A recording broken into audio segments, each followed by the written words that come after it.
arte-arte lang. But then you're gonna put the sweet set song. No.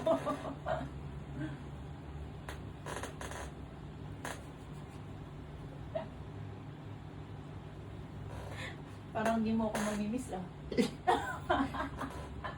Yes. My money flies when you're around. $900 spectacle. iPhone 17, 1,800. Kiss mo. Yun na lang bayad ko sa'yo, kiss. Bayad na ako ah. No, babe, think about it. It's only 2 months, you know, and you'll be back already, you know. No. Tita ta, tita, tita ta ta ta. Okay, you know, there's something sets happening. Only 8 days of my off, you're coming back. And then I get to enjoy my off and come back already. Oh, you never enjoy with us? No. As in, I'm not gonna enjoy my day off and you guys wanna come back already. Why not? 8 days, you're just gonna glue my ass to the chair. And then you guys come back again. Like cheap. Then that's where I need to spend more money again.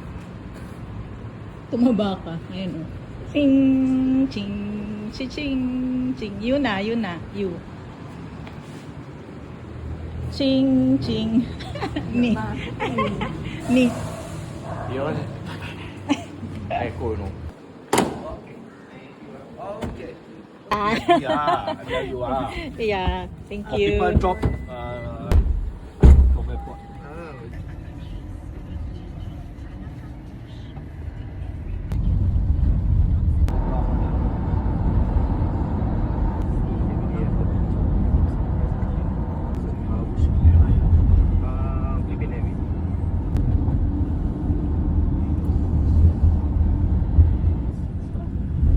Terminal 1, is it? Really cannot travel. The reserve is somewhere else.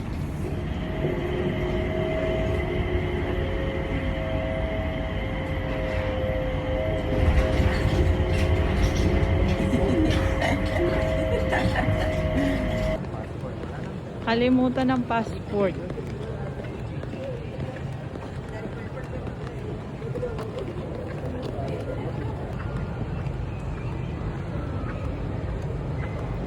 Iron Man. Hindi ikaw, ayun, sa likod. Iron Man.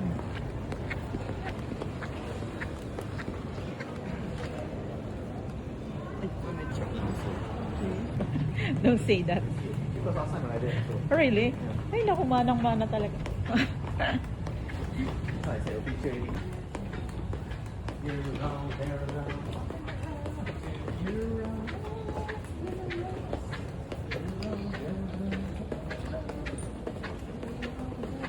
Alas 5 na nga ng hapon na nakarating kami dito sa airport at syempre pagkatapos naming mag-check-in ay kakain muna kami ng light meal. Ewan ko lang kung light nga talaga itong kakainin namin kasi baka mamaya habang naghihintay kami ng flight namin ay magutom naman kaming dalawa. At yung inaasahan nga naming light meal ay nauwi naman sa rice kaya naman talaga namang mabubusog kami ng husto neto ni Yuna. Kaya mamaya pagdating namin sa airport yung flight namin, pag binigay sa amin yung pagkain, ewan ko na lang kung makakain pa kami neto. Madami-dami nga itong pagkain na uubusin namin at talaga namang parang magical pa ang nangyari at may pausok effect pa. Sa tingin ko, hindi lang kami mabubusog neto, mahahay din kami. Charot! At ayun na nga, matapos na nga naming mabusog ay oras na para pumunta sa aming patutunguhan. Ako na, baby. Ay, yeah. Masaya sila kasi gumastos. Ang laki ng gastos. Oh, that's right. So friendly. Ano sila, customer service is 100%. Pay more, get more customer service. Yeah. Ang high.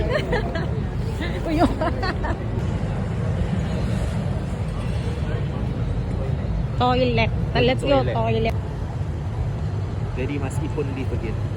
Oh, yun na. Dali na. What time is it now? Ganun yun. No. I won't. Oh. Because she's on my non-dominant hand yet. Ah, If she's okay. on this side, then I cannot this side. She will fall this way.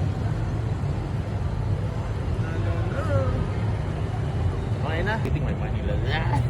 In the room, I sit down.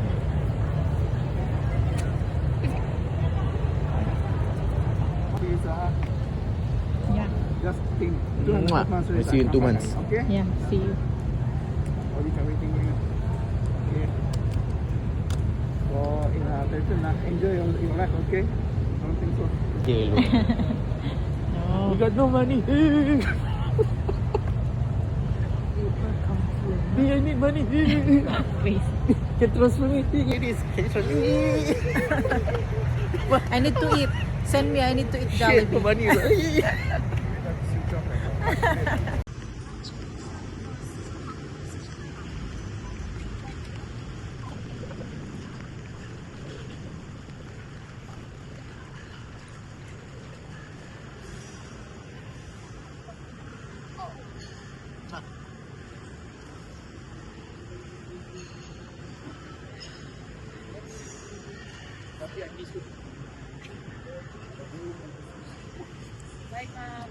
Bye.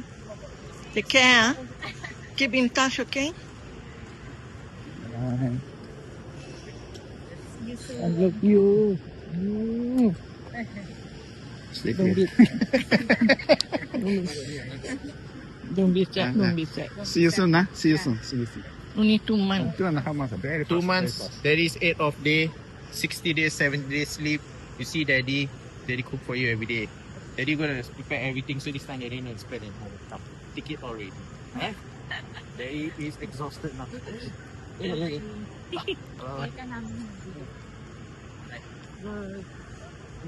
Kasi vibes na. Bye. Don't be sad, na. See. Bye-bye, Papa. See you. See you. See you. Michelle Very is soon. waiting for you. Don't be sad. Okay? Mama. Very soon. Don't cry. Keep it na ano. Don't cry. No, daddy sad. Okay, come. Go. This one.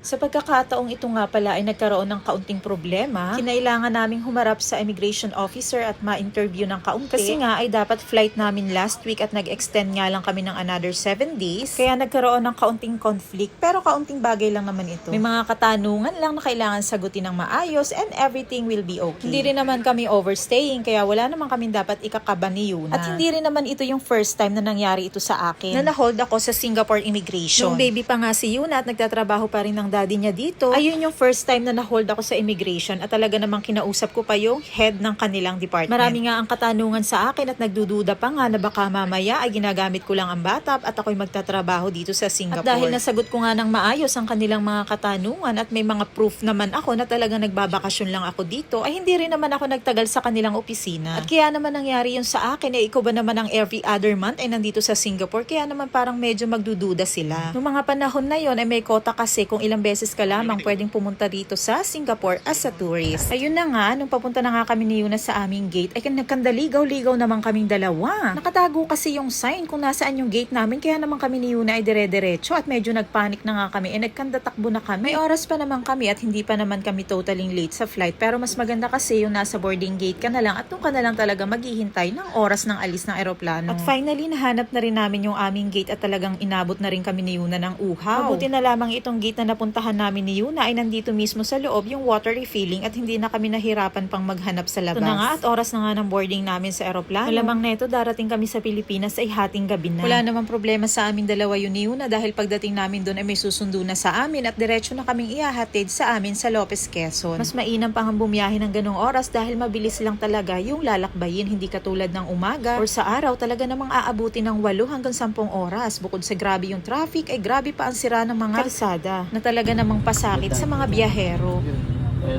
Information, there's no time difference between Manila and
Susukin mo lalaglag.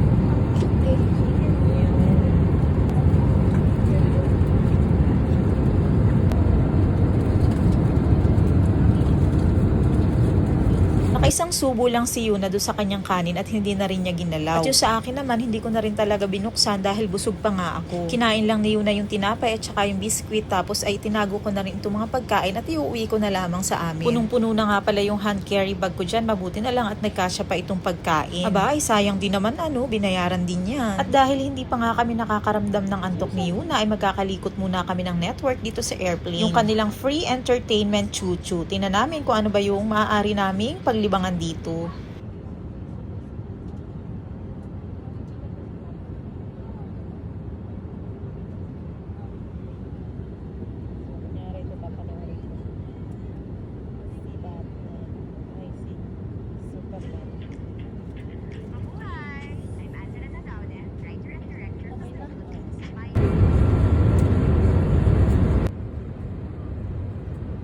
So ayan, meron siyang mga movie at ito nga yung napili kong panoorin. Charot lang, hindi ko siya pinanood, sinubukan ko lang talaga. Kaya nagkulitan na lang muna kaming mag-ina habang hinihintay na antukin kami.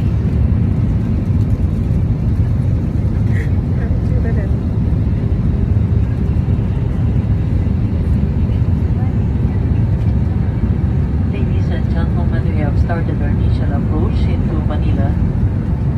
Please discontinue the charging of all electronic devices at this time and ensure that your large electronic devices and carry-on baggage are stowed in the overhead bins or under the seat. And finally, touchdown Philippines! Andito na rin kami sa wakas! Wala naman kaming check-in luggage, kaya naman dire-diretso na lang kami ni Yuna. Sa ngayon, pag bumabiyahe kami, ganyan na lang yung dala namin, hindi katulad dati na talaga namang large at medium pa yung mga luggage na bit-bit namin. Eh kasi naman, puro pasalubong din yung laman ng aming bagahe. Last minute nga pala ay na-inform ako na sasabay sa amin si Kuya Joseph pag uwi ng Lopez Quezon. Ay mabuti naman at may kasama kami sa biyahe. Expected ko din kasi na 4-seater yung sasakyan namin na Yuna at kung nagkataon ay dalawa lang talaga kami sa sasakyan. Puwera na yung driver. Nakita nyo ba yung pusa na yun? Ako, hinabol ko pa yan at biglang tumawid. Mabuti na lamang at mabagal ang mga sasakyan. Kinabahan pa nga ako ng husto dahil buntis ay baka madisgrasya, kaya naman binigay ko siya doon sa guard ng terminal. Ilang saglit na nga ay dumating na rin yung driver namin, hindi dumaan yung sasakyan dito sa harapan. Kung kaya't sinundo lang niya kami para makapunta kami doon sa sasakyan, which is nakapark sa opposite road lang. 1:14 AM na nga itong mga sandaling ito at malamang sa malamang ay darating kami ng Lopez Quezon mga alas 6 or alas 7 na ng umaga.